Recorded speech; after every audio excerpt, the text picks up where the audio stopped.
Thank you for being with us today. I'm happy to see all of you here for this talk, which is part of the CIS Colloquia. With the seminars, we provide a platform that brings together professors and researchers from EPFL, researchers and thought leaders from all around the world working on different aspects of intelligent systems. Last time, we had the pleasure of hosting Professor Alison Okamura for her talk on wearable haptic devices for ubiquitous communication. Today, we're delighted to have Professor Susan Murphy with us. Susan Murphy is a professor at Harvard University. To give you an idea of what to expect, the talk will last approximately 1 hour, with Susan presenting for 45 to 50 minutes. The talk will then be followed by a Q&A session that will be moderated by Professor Anthony Davison and Professor Sophie, head of EPFL. Before we dive into the presentation, I would like to thank Professor Murphy for her availability and the entire CIS team for organizing this event today. Please join me now in welcoming Professor Davidson for the words of welcome for our speaker. Okay, well, thank you very much for the introduction, Jan. It's a huge pleasure today to welcome Susan Murphy for her talk on reinforcement learning and did it work. Susan is originally from Louisiana, where she did her first degree and then did a PhD in statistics later at the University of North Carolina at Chapel Hill. She's had a stellar career, it's fair to say. It would take me actually the entire length of the seminar to read out the list of awards, honors she has and so on. Let me just give a couple of highlights. First of all, as Jan said, she's Mallinckrodt Professor of Statistics and Computer Science at Harvard, Radcliffe Alumni Professor at the Radcliffe Institute at Harvard, Professor of Statistics and of Computer Science at Harvard School of Engineering and Applied Sciences. Previously, she was Professor of Statistics and Psychiatry at the University of Michigan. And the list goes on. Let me just say she's probably not the only person to be a member both of the National Academy of Sciences and the National Academy of Medicine in the USA, and also being a MacArthur Fellow, but she's probably the only one who's all three of those and who played 3 ice hockey matches yesterday. She's been president both of the Bernoulli Society and the Institute of Mathematical Statistics simultaneously, as far as I can work out, and another long list of honors and leadership roles within the statistics and the data science community. Her works has been for now about 20 years on adaptive learning, how we get pinged to do things that would be good for us or at least not be bad for us. And she's going to tell us today about some of that work. Welcome, Susan. Thank you very much for being with us. Thanks so much, Anthony, for this introduction. And so this is a very applied talk. This is work in progress. And it's essentially a very open area. There's a lot of room for a lot of input and research in this area. So you see the little icons on this slide. These are all different types of digital interventions that we've been involved in, that we have. We've either designed the experiments or designed algorithms that are running in the experiments. Today, I'm going to talk about this. I'm going to use heart steps. That's this icon in the center of the slide to illustrate, to discuss the ideas. And this talk is mainly motivated by our desire to avoid misleading statements. As you know, it's very easy in AI, particularly, we have a reputation of accidentally misleading people, and we want to really avoid that going forward. This type of work requires large teams. Here's a few members of the team involved in heart steps. Usually there's computer scientists, there tends to be some engineers that work with the sensor data, there's statisticians, and behavioral scientists, most importantly, behavioral scientists as well. So I'll first give you an intro to heart steps. This is a physical activity coach. So this was a series of 3 funded studies, experiments, And the goal of these studies was to develop a mobile activity coach for people who are at high risk of coronary artery disease. All of these studies are over now. The last study just finished. And you can see the adjectives. They're called micro-randomized studies. That's one adjective you see, in, at least in HeartSteps V1, the 42-day study.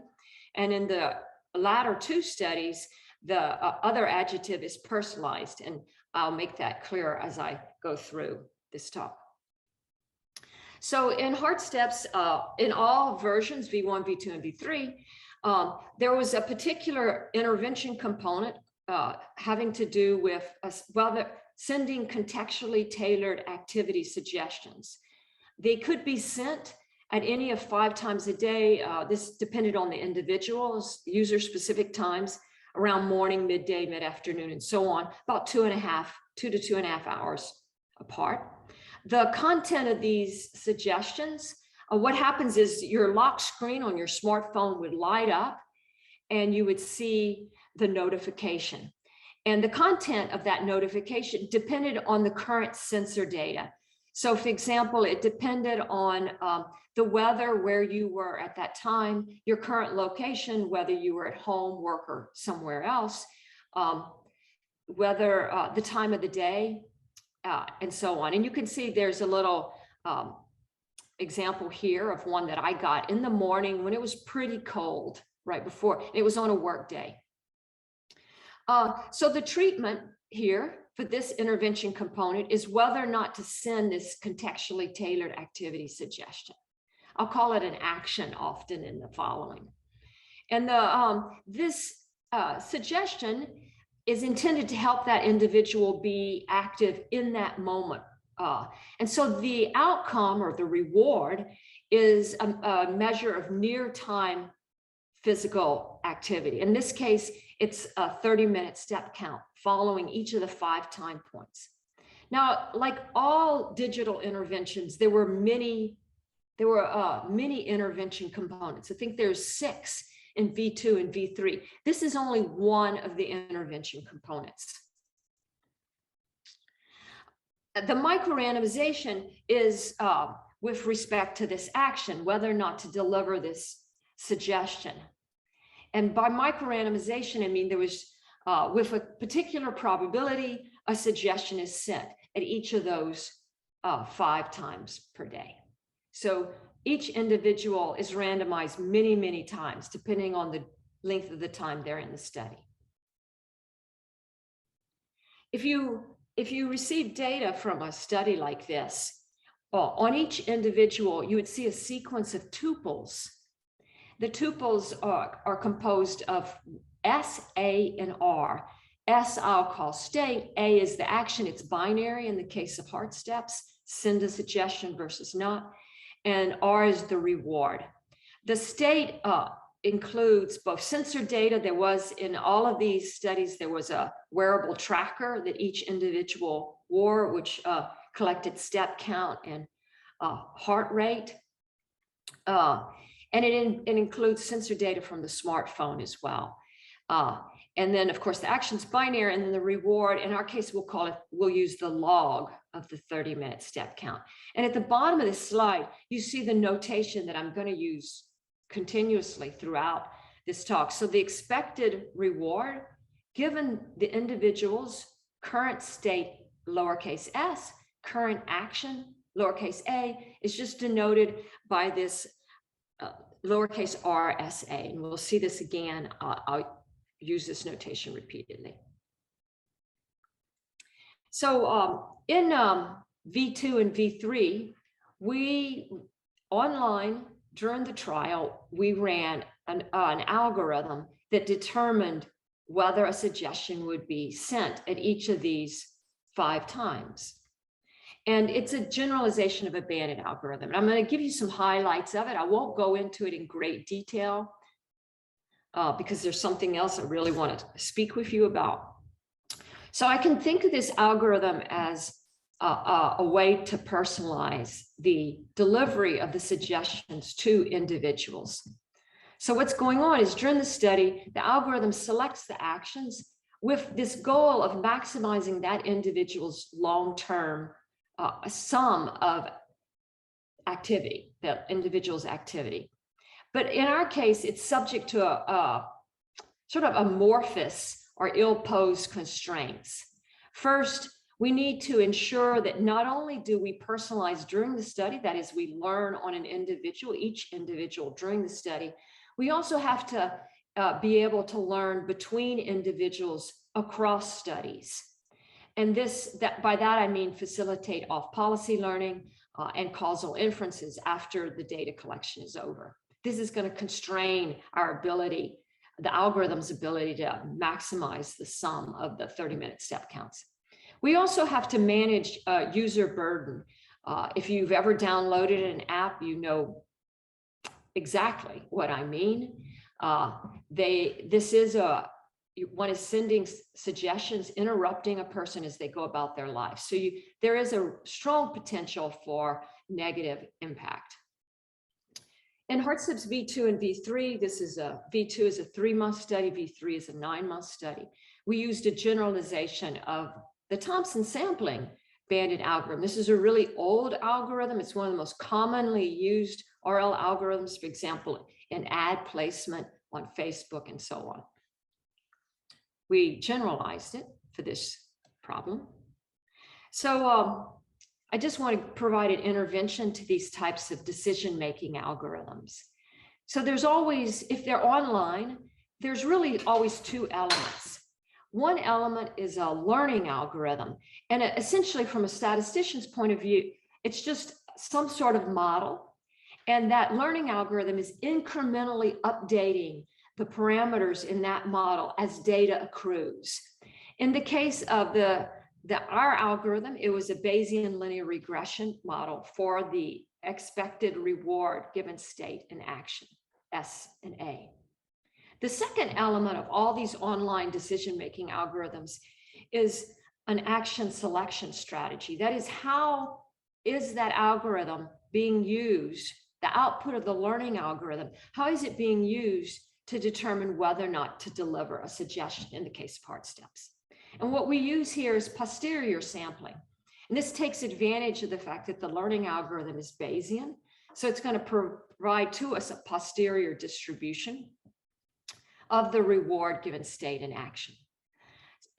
We have binary treatment here. So what we do in posterior sampling is we calculate the posterior probability that sending a suggestion in state S, that's this first, the mean reward in state S, if you send a suggestion, minus the mean reward in state S. If you don't send a suggestion, we calculate the posterior probability of that difference being greater than a threshold.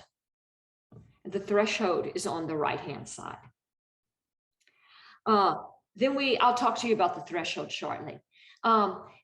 Once the software has calculated that probability, then that probability is used to randomize the individual to the delivery of one of these contextually tailored activity suggestions. So what is that threshold? Or at the bottom of the slide, you can see I called it a delayed effect bias term. If you're familiar with reinforcement learning, you probably already have an idea. This is related to viewing this problem as a Markov decision process. The bias term, in our case, we constructed this bias term completely from Hartstepp's V1. And then we updated some aspects of it online for each user in V2 and V3. It's essentially a prediction of the future rewards that would accrue to this individual if they get an action, if they get a treatment now versus if they don't get a treatment. We would expect, it's actually the minus of that prediction. So we expect that threshold or that bias term to be positive if there's indications that sending a suggestion now may lead to downstream burden. In this posterior sampling, we did not account for the estimation of the bias term. It's considered a constant. It's treated just like a straight up constant. The posterior sampling takes into account the algorithm's just the learning of the reward, the mean reward given state and action. That's it. So just to highlight about the learning algorithm, as I said, it's a Bayesian linear regression. In particular, the linear part is in the treatment effect. So here, what we do is we model the advantage of sending a suggestion versus not sending a suggestion by a linear combination of features. There's 5 features we use. The first is just an indicator. So there's only 4 features. These are summaries. These features, you'll see them shortly. They're summaries of the data that's accruing on that individual. We also use an informative prior. So theta ends up being 5-dimensional because there's 5 features. So we constructed an informative prior on the theta weight. And this is a Gaussian prior. It was built using parsecs of V1. And both the prior mean and the prior variance came from V1, combined with discussions in the scientific team. The thing I want to point out is that the prior mean, it's a prior mean of those 5 weights. Only the first term, only the first weight has a positive mean. All the other prior means are 0 for all the remaining 4 terms in theta. That first term, that first theta weight represents an average effect of sending a suggestion versus not. And from V1, parsecs of V1, it was very clear, the data indicated very clearly that there was a positive effect. People were more active if they got a suggestion. So this is going to come up later in this talk. The prior mean on the first entry in theta is positive, but all the other prior means are 0. So a little highlight about the action selection strategy. As I said before, it's posterior sampling, and I'm just giving you the details again. I'm just repeating myself. And before we started the study, we ran a pilot with a number of individuals, and we made some realizations, which in hindsight, I should have realized before the pilot, but I didn't. So here's one of the realizations. So in some states, we would calculate this posterior Gaussian distribution of the advantage of sending a suggestion minus the threshold. And that posterior distribution would have a mean that's centered at 0 and have a larger variance. What happens then is the posterior sampling samples with a probability averaging around 0.5. So this is a case, so I'm gonna back up a little bit. If your posterior distribution of the advantage of sending a suggestion versus not minus the threshold is close to 0, if it has a mean at 0, this is indicating that the data so far is not really showing a lot of evidence that sending a suggestion in that state is worth it. Yet the posterior probability, the randomization probability, is going to center around 1/2. Is this a good idea? Should we be sending suggestions with probability around 1/2 when the accruing data is not indicating that it's worthwhile to send that suggestion? The other issues we always have to keep in our mind is that after the study's over, we need to learn between studies. We need to be able to conduct causal inferences. So if we allow this posterior probability, this P, this randomization probability, to get too close to 1 or 0, then in some states, we will not have any information or almost no information about whether or not it's worthwhile to send a suggestion at the end of the study. That would harm our ability to perform causal inferences. So what we did was we did a hack. We've now thought of a better way to deal with this, but at the time this study was being designed, we decided what we'd do is for an upper bound on the posterior probability. In the case of heart steps, it was 0.8. If the posterior probability indicated that you should send a message with probability 0.8 or higher, we just send the software would just send the suggestion with probability 0.8. On the other hand, if the posterior probability indicated that you should send a suggestion with probability 0.5 or lower, the software would send the suggestion with probability 0.2. These values 0.8 and 0.2, they come right out of the science. They're determined by issues of burden. We don't want to send, even if a suggestion is looking to be very effective in a particular state, we don't want to oversend that suggestion. So 80% of the time that suggestion would be sent. And if a suggestion doesn't look very promising at that moment due to the accruing data on that individual, we'd send the suggestion with probability around 20% of the time. And there is some thought that in the behavioral sciences that there is some potential health benefit of some variability, and the 0.2 provides that. Of course, this also helps with after study analyses as well. Right, I didn't tell y'all ahead of time. I thought it would be good to pause right now and to see if anyone has a clarifying question. Sophia, can I do this? I think you can. In the chat, people are expecting not to ask questions yet, but let's see if anyone asks any questions. Yeah, I can. We have time for like one question. If someone just wants to ask one more question, otherwise I'll go on. Raise your hand in case you have a question, please. Virtually.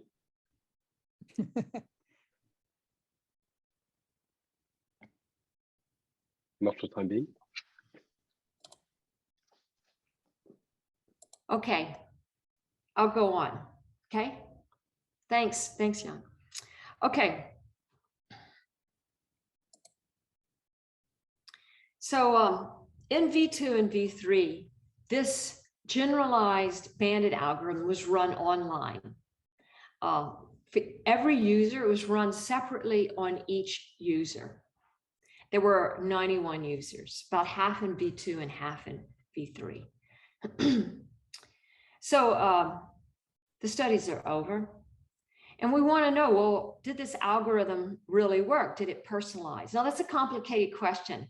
If the sending a suggestion really has no impact on a person, then of course, it doesn't really matter what the algorithm does. I mean, if the suggestion has absolutely no impact, negative or positive. So that what we did was we had two first questions. I think I have 6 questions I'm going to ask and go through the answers to. These first 2 questions, you can also ask these questions in a more confirmatory way, using almost very few assumptions. And we actually have a method for doing that. But today, I'm going to view this data as coming from a bandit type environment. So what do I mean by that? I mean that the potential outcomes, the potential rewards, reward if you get a suggestion, reward if you don't get a suggestion, they're independent across time within a user. I'm going to make that assumption for the rest of this talk. And we can return to that at the end if people have questions. So the first question I want to know, is there any evidence on average across people that sending the suggestion is impacting the 30-minute step count? And then I want to ask, is that impact, does it vary from one person to the next? And when we first started thinking like this, we were pretty much at a loss for what to do. There's not a lot of methods out there, statistical algorithmic methods for addressing these questions. You've run a study and you want to analyze the quality of your personalization. So here's our first effort. We're going to act as if each user, we're going to take an idea from clinical trials. It's an idea that's extremely mature. It was invented decades ago, and it's so mature that there were tutorials being written 22 years ago. You see a tutorial at the bottom of this slide. This is called meta-analysis. It's not the meta-analysis we see in machine learning. It's used to this day to combine results across clinical trials It's used throughout the world. It's very common to summarize the evidence from multiple clinical trials. So here what we're going to do is we're going to act as if each user is a clinical trial. And each clinical trial involves multiple tuples, state, action, reward tuples. So we think of each user as having their own user-specific weights. Theta is 5-dimensional. So I'm going to index theta by I. These weights are unknown. These are their treatment effect coefficients. And we estimate that user's treatment effect coefficients by the posterior mean at the end of the study. Now, this is a Gaussian regression, Gaussian prior. So this posterior mean is just L2 regularization. It's just, in the words of a statistician, it's ridge regression. So we have this, at the end of the study, on each individual, we have a theta hat I coming from L2 regularized regression. In classical meta-analysis, there's two ways to think. The first way is I decide I'm only interested in these 91 individuals in front of me. That's finite sample inference. And in this case, I don't have complete data on each individual. I only observe them for a finite amount of time. So their estimators of their weights, their 5-dimensional weights, is going to have some noise associated with it. And I assume it's a normal distribution. This is a L2 penalized regression estimator. I assume it's a normal distribution centered at the true weights for that user, the ith user, with a covariance matrix due to the fact that you don't observe the user indefinitely. You only have a finite amount of data on each user. There's the second way people think in meta-analysis. We're going to use both ways. The second way is a population level inference. And in this case, you think, well, the 91 users are a sample from some larger set, a meaningful population of users. Now, it turns out in hard steps, this makes a lot of sense. V2 and V3 were run at Kaiser Permanente in Seattle, Washington, in the States. Every person who is newly diagnosed with stage 1 hypertension was asked whether they would like to join this study. So to the extent one obtained a representative group of these individuals, and Kaiser might be thinking, oh, they would roll this digital intervention out, they would be interested in what would happen if we roll this to all of our population of individuals who are newly diagnosed with stage 1 hypertension. In this case, one thinks of the theta weights, the unknown person-specific theta weights. They're in blue. They're indexed by ith user. They themselves are distributed normally across the population with a mean theta weight and, of course, some variance because individuals vary one from the other. So that's a population level inference. So we have finite sample inference and population level inference. To address the first question, we'll use population. We'll think about the entire population of individuals with stage 1 hypertension newly diagnosed in Seattle at Kaiser. So what we do is we took the methods straight out of this classical field of meta-analysis. In particular, what one does is you form a weighted average of the user's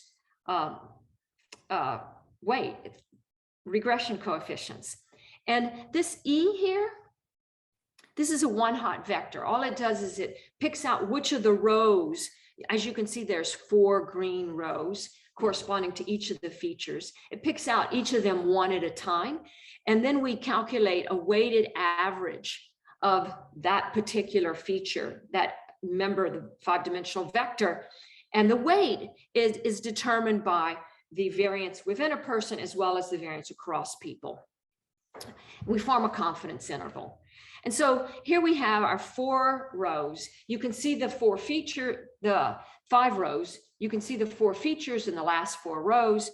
The one feature was an averaged dosage of how many suggestions that individual was receiving recently over the past week. Engagement was how engaged the individual was with the app of their own volition, how often they went back to it. Location is whether they're in a structured environment or not.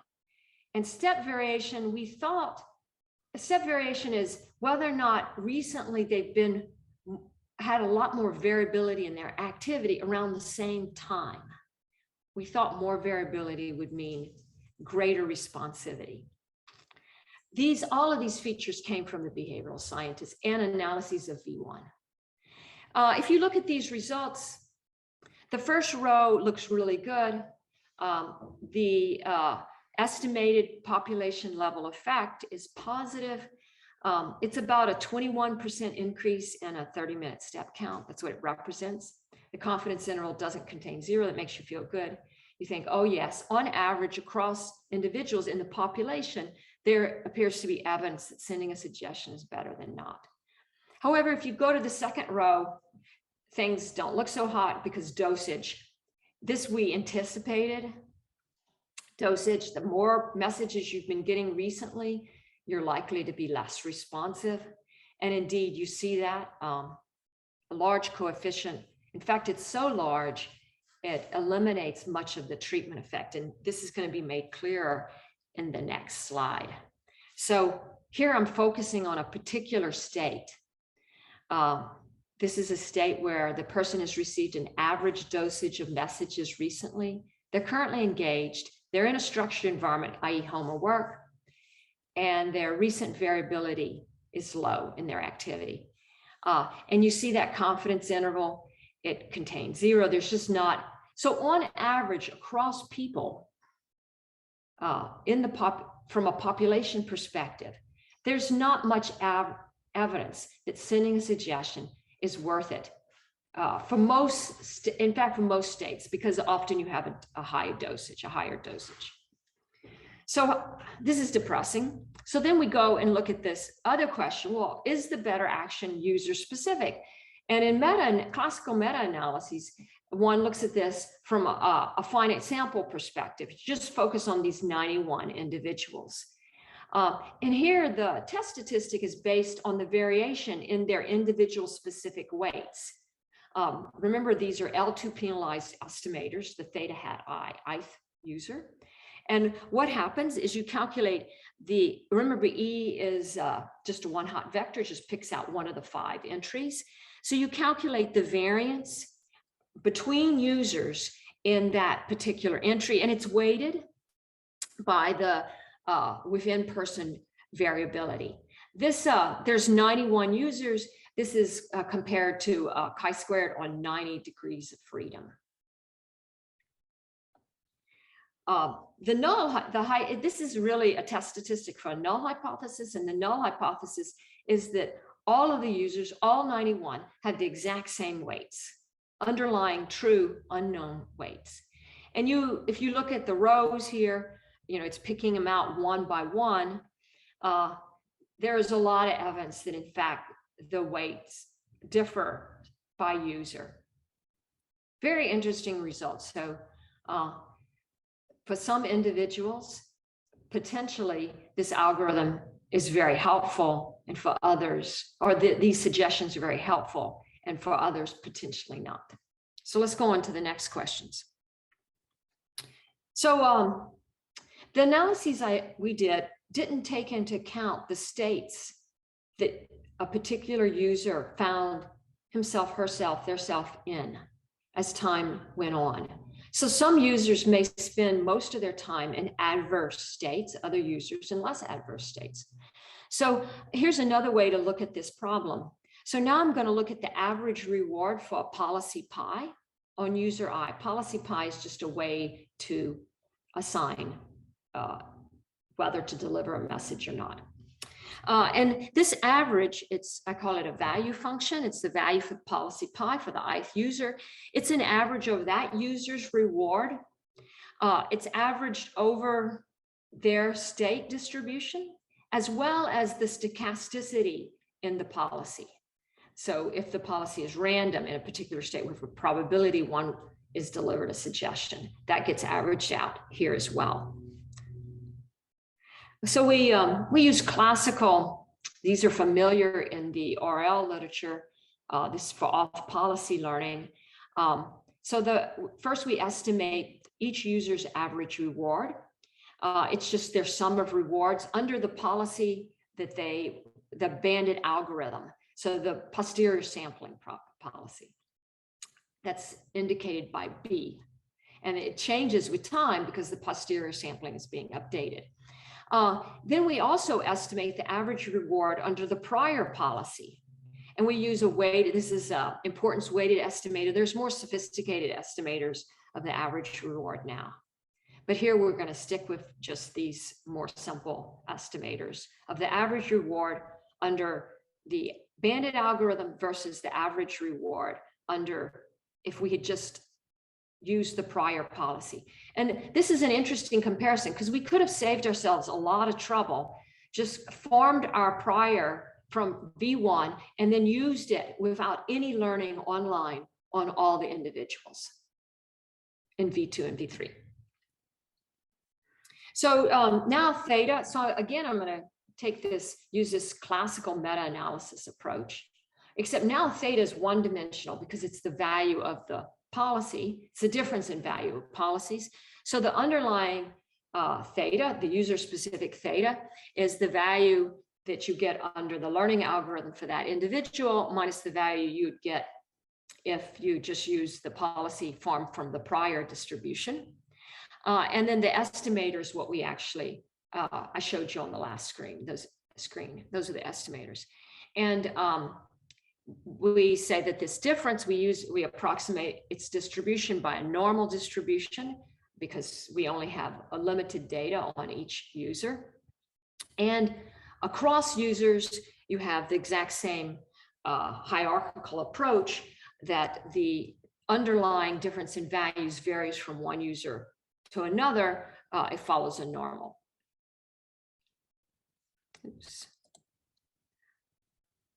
So here's the results. The first is, on average across the entire population, using this banded algorithm, it's a generalization of a banded algorithm, does it result in higher rewards? And we see indeed there is some evidence, limited evidence that it does. And our thought is this is probably due to the fact, remember the prior said that there was a positive effect of sending a suggestion. So the prior would treat too much, essentially. So the banded algorithm backs off more. But then we ask, well, does the average reward, the difference in average rewards between the banded algorithm and the prior policy, does it vary across these 91 users? And there, the evidence is extremely strong that from one user to the next, the benefits differ a great deal. Some users appear to really benefit, others do not. And this may have to do with their state distribution, as well as the values of theta, their own feature weight values.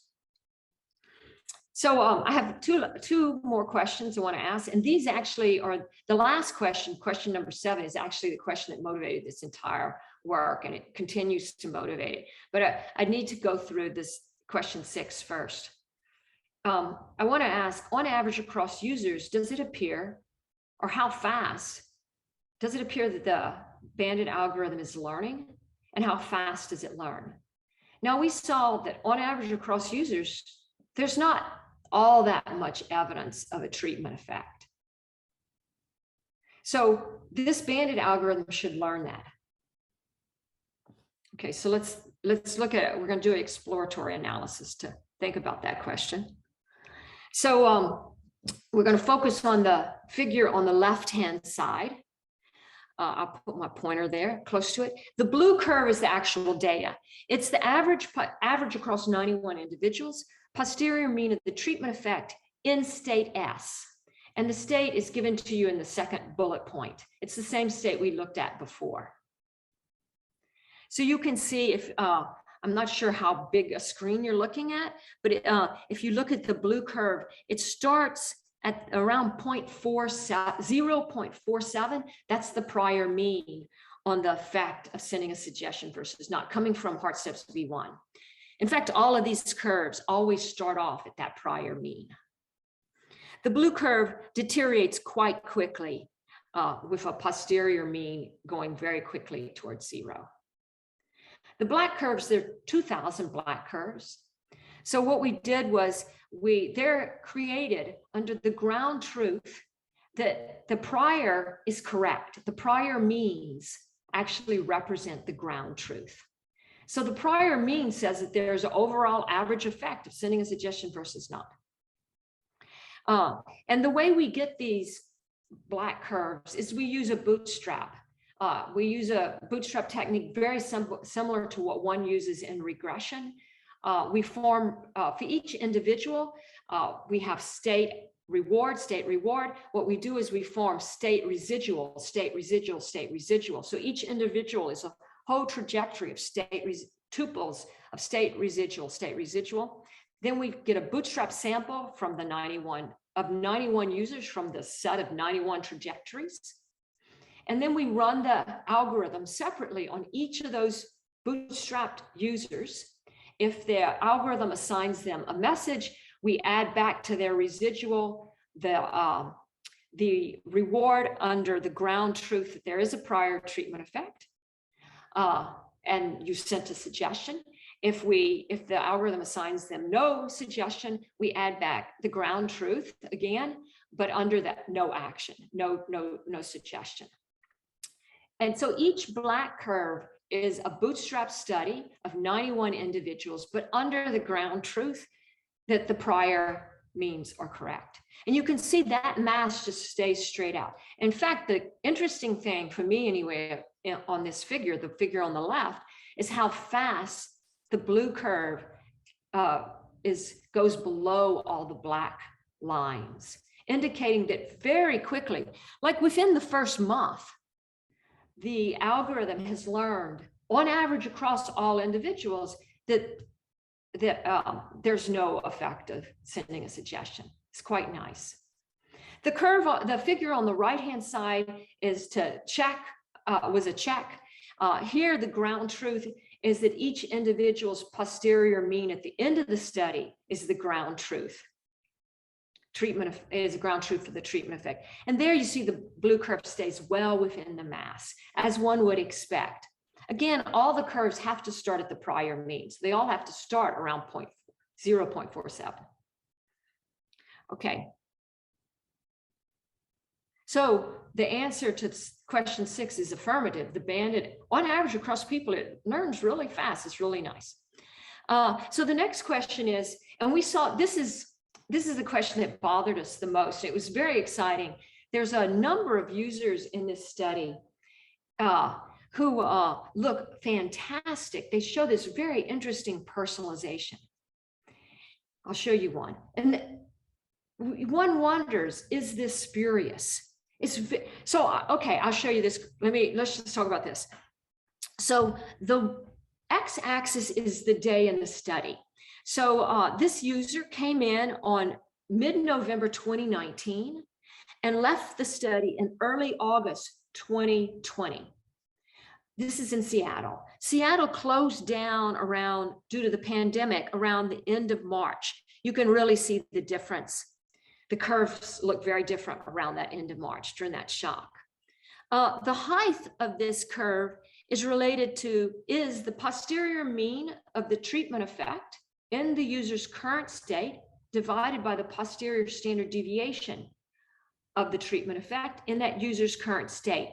So the user's current state is varying across the day. So it's always that user's current posterior mean for that state divided by that user's current posterior standard deviation for that user for that state. This ratio directly translates into the posterior sampling, the probability with which a suggestion is sent. If the height is above 0, then with a higher probability a suggestion is sent. The lower the height of the curve, the lower the probability a suggestion is sent. We color coded some of the time points. the time points at which the individual was engaged, that is, they were going to the app of their own volition. So they were engaged the day before. On the day prior, they were very engaged. They were tracking their behavior in a variety of ways on the day before. How responsive, or what does the algorithm is predicting their responsivity on the current day. We see that the blue dots, this is when the individual was engaged the prior day, the algorithm continuously over time keeps predicting that the individual is going to be, the user is going to be more responsive to the suggestion. Whereas exact opposite occurs with the red. So I see this, okay, you know, I'm always competing for grants and stuff. I think this is fantastic. We're going to be able to sell these algorithms left and right. I'm really excited. But then I ask myself, you know, I am a statistician. I got to realize we can get results just that can be totally spurious. We already know that if you get a run, if you have a random number generator, random numbers from the uniform distribution, you can get a whole run of the same number over and over again. And you still have randomness. It's not a signal. So is there a signal here? Is it true that we're getting personalization to this individual, like even early in the study? So again, we do a bootstrap study, just like before, but this is only on this one individual. The blue curve is that individual's actual posterior mean for the feature weight on engagement. The prior mean was 0, so the blue curve starts at 0. In fact, all the curves start at 0 because the prior mean is 0 for the effective engagement. The black curves are all created under the ground. They're bootstrap trials of that one user, all created under the ground truth of no effective engagement. So in fact, you see that the blue curve stays well within the possible settings or black curves for which there is actually no effective engagement. So when I go back, I thought, oh, early in this study, even by late December, January, we're seeing really strong evidence that this algorithm is learning on this individual. Oops, no. That blue curve is well within the mass of the black curves. It's only, and by the time you get to June of 2020, that the blue curve starts to really drift above the black curves. And there's a way to extract something akin to a p-value out of this. But so it's only closer to the end in June that this signal is so strong that you begin to think, yes, there is enough evidence that the algorithm is personalizing. It's very interesting. Okay, this is my last slide. We used a decision-making algorithm, real time, to personalize the delivery of these suggestions to these individuals. But did we achieve anything like personalized digital health? So in this analysis today, I acted as if each user is akin to a clinical trial. That is, what I acted as if is their potential outcomes, their reward under treatment 1, their reward under treatment 0 are independent across time within each user. Even if you're willing to make, so we didn't see a lot of evidence for autocorrelation actually within users. So this is at least in this study, it seems to be an okay assumption. But aside from that, even if you're willing to make this assumption, how would you address this question? Did we achieve personalized digital health? Even under that assumption, we have to be able to do a better job. If that bandit environment assumption, this assumption of independent potential outcomes, is false, what might you do? How do you ask this question?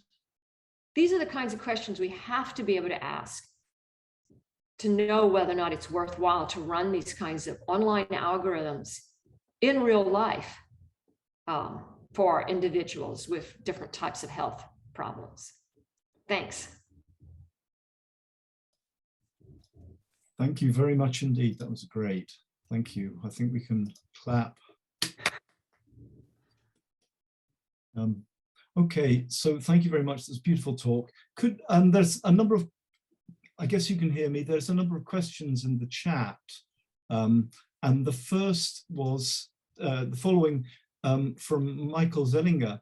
In the reward calculation for the reinforcement learning, did you consider using discount factors to weigh earlier patient responses more highly?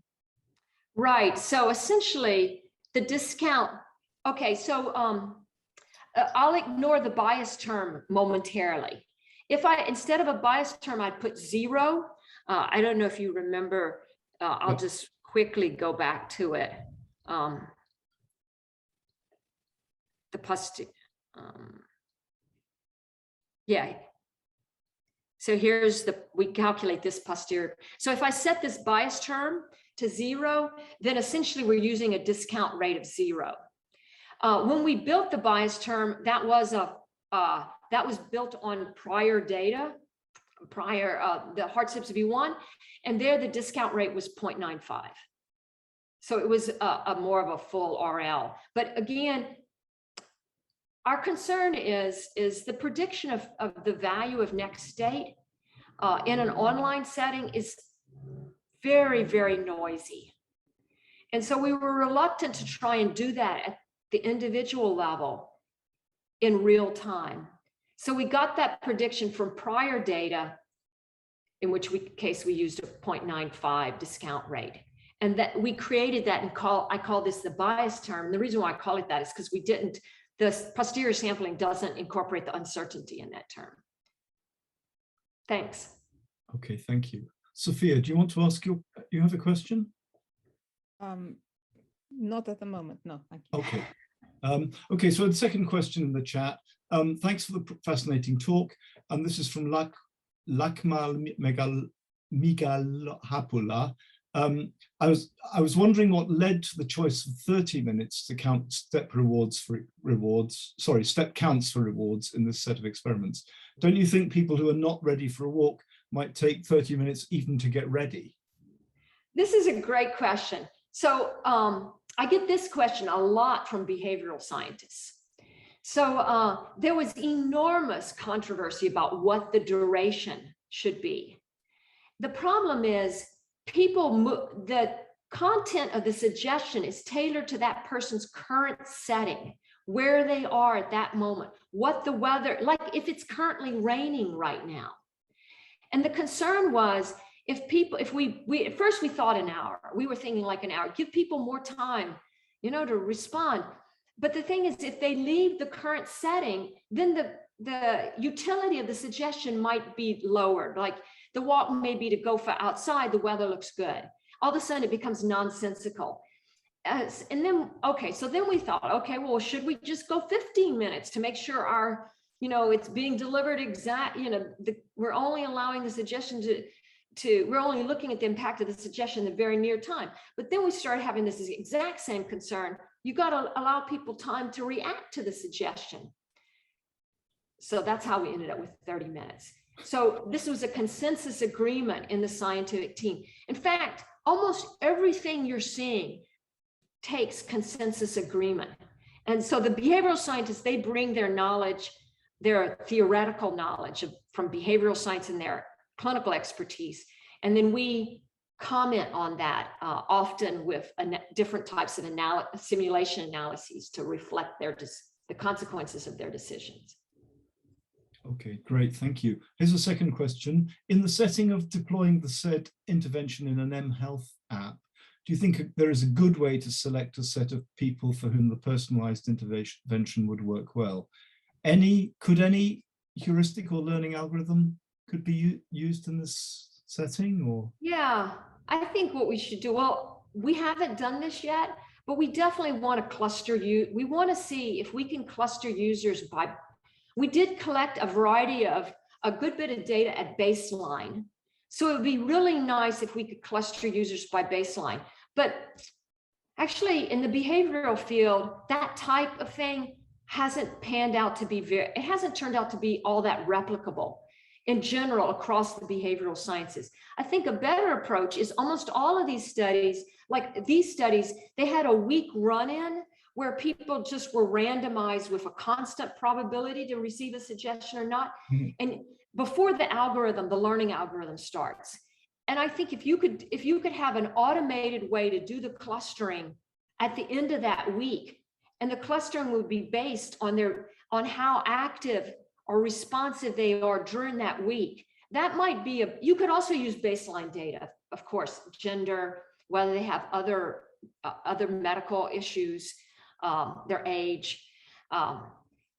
You could use that as well. But I think, to me, that's what we're thinking about doing, is doing the clustering after the end of that week.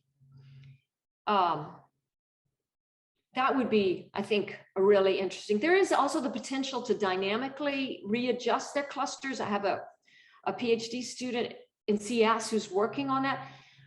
I am concerned, this is very noisy data. The more you try and extract, so we really have to depend on prior data and learning between studies.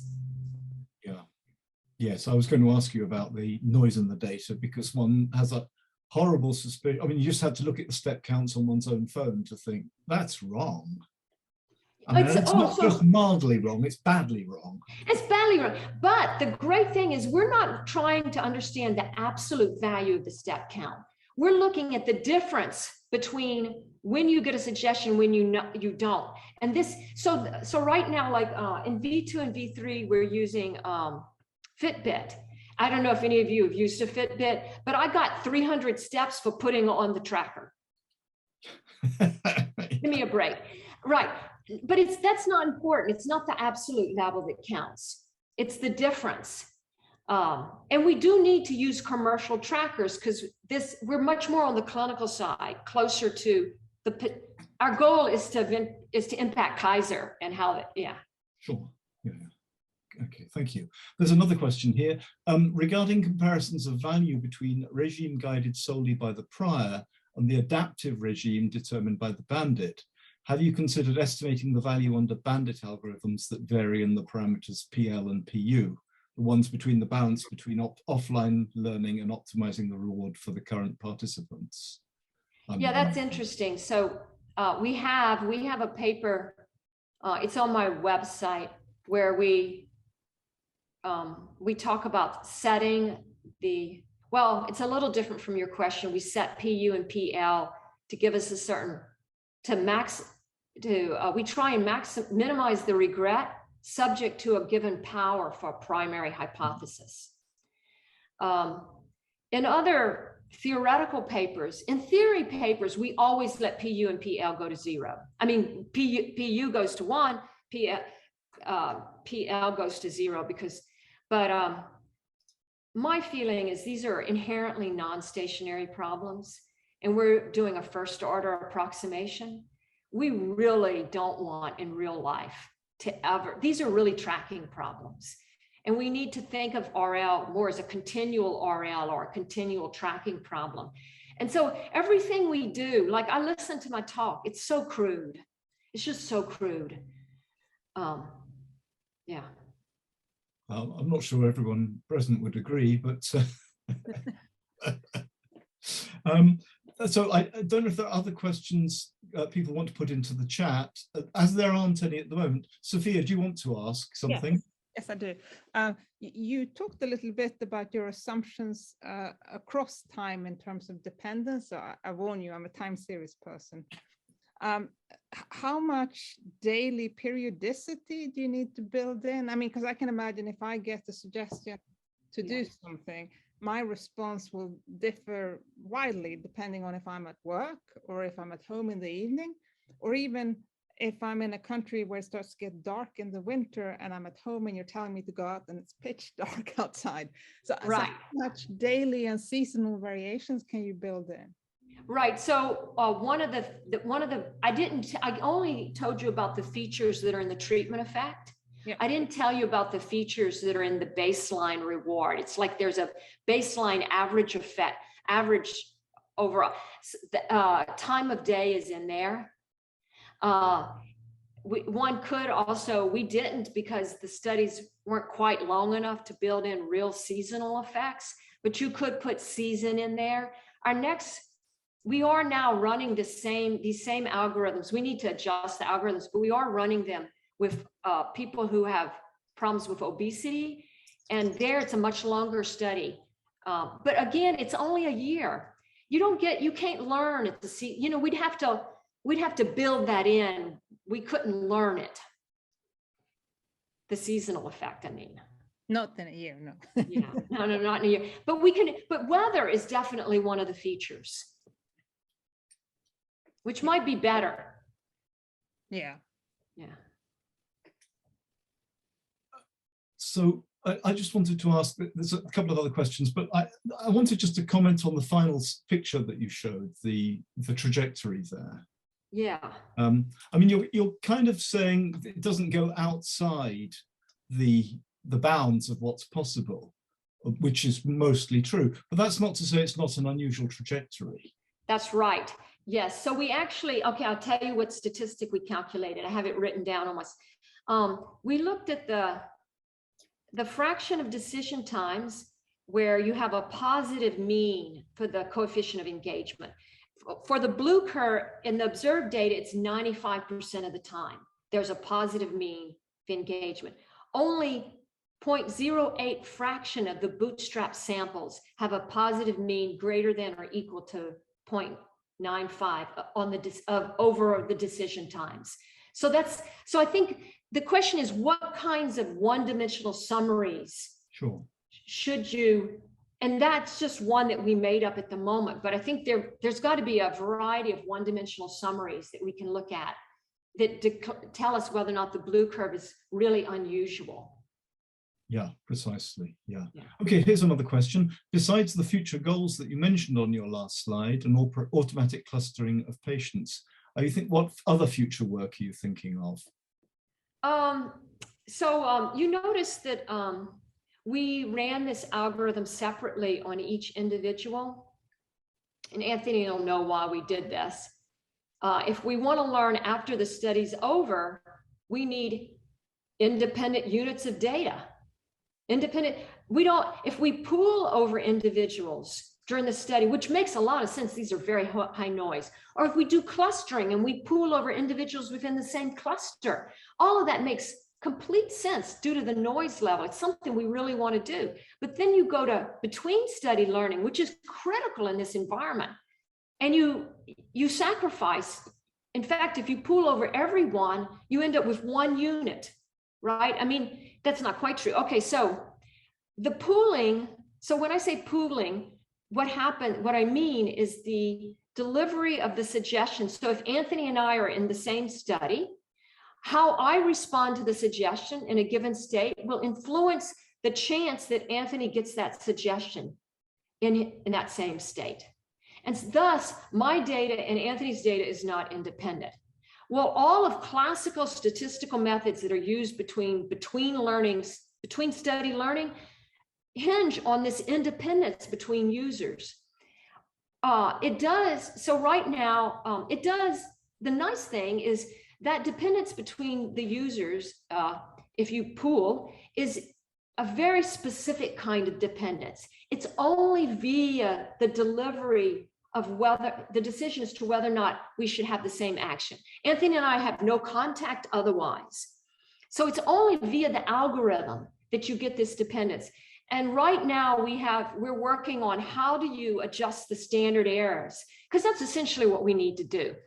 For any given statistical method that's commonly used to analyze after study data, how would you adjust the standard errors so that you could have pooled during the study? I think we have it. We got to get the math. We have a deadline. We want to go for Colt. It's a very theoretical paper. So I think we're going to have it, and we'll have an automated way to adjust the standard errors. And that really, to me, is absolutely critical because of the noise that you mentioned and everyone knows about. It's just horrendous. The noise is very high. Also, the direction, what I really want to do, I can tell you what my dream is. My dream is that Kaiser or another entity like a big healthcare organization like the VA in the States will roll out an app. It'll have like 5 intervention components, tracking your weight, your diet, healthy eating, stress management. And then there'll be a sixth intervention component, which will be an algorithm, a personalization algorithm. And that algorithm will be rolled out. And then you'll have to have with any digital intervention, you have to have a monitoring schedule because the operating systems get updated repeatedly. So you always have to monitor any digital intervention. So you would also monitor the performance of that decision-making algorithm. Mm-hmm. And so like at every 3 months, you might do an analysis of the existing data and you might have red flags. Maybe you have to bring a staff member in. Maybe they need new treatments. Maybe some individuals are just really not responding. This is what I, like when I think about what I want, that's what I want. I want to be part of something like that. Thank you. That's a great point at which to end, I think. Thank you very much, Susan. That was marvelous. We're so happy you would speak to us. I think another round of a virtual applause or some is called for. Thanks to my audience. Yeah. Thank you. Maybe allow me to say some words of closing. Thank you so much, Professor Murphy, for your presentation today. Thank you to all of you for attending the event and discussion. Just a heads up, on Wednesday this week at 9 a.m. CT, we will have Professor Shimodaira of Riken AIP presenting his work at the EPFL CIS Riken AIP joint seminar series. All further information on the CIS website. I wish you all a great day and I hope to see you all soon again. Stay safe and goodbye.